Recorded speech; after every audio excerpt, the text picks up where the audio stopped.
Okay, so till last lecture we made this computer plaza. It included categories and we gave the name categories: keyboard, mouse, scanner, printer, etc. Then product, keyboard, CPU.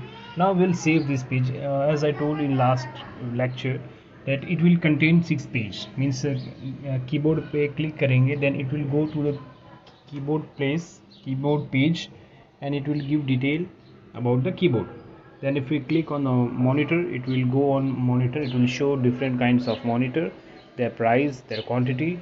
And जैसे होता है, जैसे फ्लिपकार्ट पे हम कोई भी चीज़ shopping करते हैं तो वहाँ पे अलग अलग कैटेगरीज होती है: clothings, mobiles, accessories, house hold item वगैरह वगैरह एक्सेट्रा। तो जहाँ पे हम लोग जैसे मोबाइल पे क्लिक करते हैं then it goes to the mobile site. If you click on accessories it will go to the accessories site. So like that. So first of all we'll save this page. से पहले इस file को हम save We'll करते हैं. save this page. Save So file में जाएंगे, we'll save, go to file, save, give the name, जो भी नाम देना है आप उसे नाम दे सकते हैं, www.computerplaza.com. okay, then you can give whatever name. Okay करो, फिर जहाँ पे सेव करना है वो फाइल फोल्डर सिलेक्ट करो. index.html you can give any name to this file. Save as type में HTML होना चाहिए. सेव कर देंगे हम लोग तो जाके आपके जिस फोल्डर में आपने सेलेक्ट किया रहेगा उस फोल्डर में जाके ये सेव हो जाएगा. देखिए अब यहाँ पे इंडेक्स दिख रहा है, तो यहाँ पे मैंने उस फाइल को सेव किया है. अब मैं इसे नाउ विल सी कि अगर इसे ओपन करेंगे तो क्या होगा. हाँ, इसके अंदर क्या क्या चीज़ें आएंगी.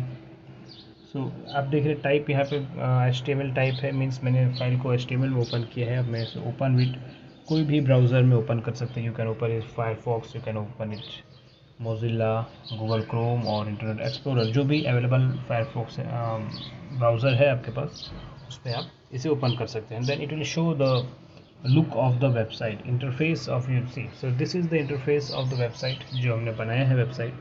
उसका इंटरफेस कुछ इस तरीके से आएगा. यहाँ पे इमेजेस, फिर यहाँ पे सारी कैटेगरीज आ जाएंगी, यहाँ पे प्रोडक्ट के इमेज आ जाएंगे, चेक बॉक्स और टेक्स्ट बॉक्स हमने जो लिया था ऐड टू कार्ट और क्वांटिटी के लिए.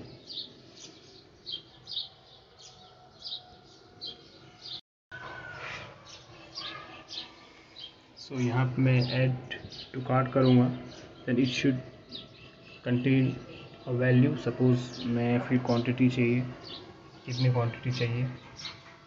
1 रहेगा तो फाइनल अमाउंट 1 आना चाहिए, 2 रहेगा तो फाइनल अमाउंट 700 इंटू 2 आना चाहिए. तो इस टाइप से सारी कैलकुलेशन जो होती है जनरली आपने ऑनलाइन शॉपिंग में देखी होगी ये सब चीज़ें.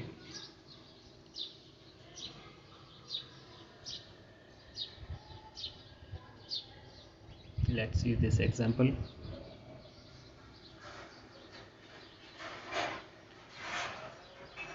अब देखिए यहाँ पे मैंने क्वांटिटी 2 लिया है और ऐड टू कार्ट ये चेक बॉक्स है, जिसमें आप ऐड टू कार्ट दिख रहा है उसे चेक बॉक्स है, और जहाँ पे क्वांटिटी लिखना है वो टेक्स्ट बॉक्स है. तो मैंने बताया था फर्स्ट चैप्टर में भी सेकंड चैप्टर में भी कि how to take check box, how to take text box. ठीक है, फॉर्म में जाके आप सिलेक्ट कर सकते हैं, टेक्स्ट बॉक्स ले सकते हैं. कीबोर्ड, एक इंडिविजुअल कीबोर्ड का अलग पेज होगा, मॉनिटर का एक अलग इंडिविजुअल पेज होगा, सीपीयू का अलग इंडिविजुअल पेज. मीन्स जितनी कैटेगरीज हैं all the categories will have their own individual page, and when I click on this link it will go to that link and open होना चाहिए. ये होता है ये बेसिकली जावास्क्रिप्ट का काम होता है कि किसी भी लिंक पे क्लिक करने के बाद जो नेक्स्ट पेज खुलता है, नेक्स्ट पेज जो ओपन होता है, नेक्स्ट पेज पे जब हम नेविगेट होते हैं, that is the process of JavaScript. ठीक है.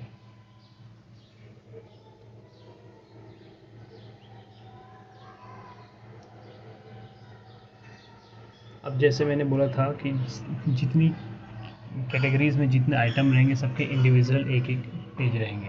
तो मैं एक जैसे 6 कैटेगरी है तो 6 बार आपको सेव करना पड़ेगा। ठीक है, एक कीबोर्ड के लिए, एक मॉनिटर के लिए, एक सीपीयू के लिए, ओके, माउस के लिए, फिर उन सारी चीज़ों को हम ऐड कर देंगे, सारे पेज को लिंक कर देंगे। देखो अभी एक कीबोर्ड के लिए मैं सेव कर रहा हूँ, then it will contain only keyboard, means it will contain different types of keyboard. ठीक है, यहाँ पे सिर्फ कीबोर्ड ही दिखाई देगा आपको, जो एक्स्ट्रास है वो मैं डिलीट कर दे रहा हूँ। ओके, जैसे ये एक टाइप का कीबोर्ड है, इसके अंदर दूसरे टाइप का कीबोर्ड आ जाएगा, उसके अंदर नेक्स्ट में दूसरे टाइप का कीबोर्ड आ जाएगा। तो फिलहाल हम एक ही कीबोर्ड से काम चला रहे हैं। Will take this example of single keyboard. इसको प्रॉपर्ली अरेंज कर लेते हैं।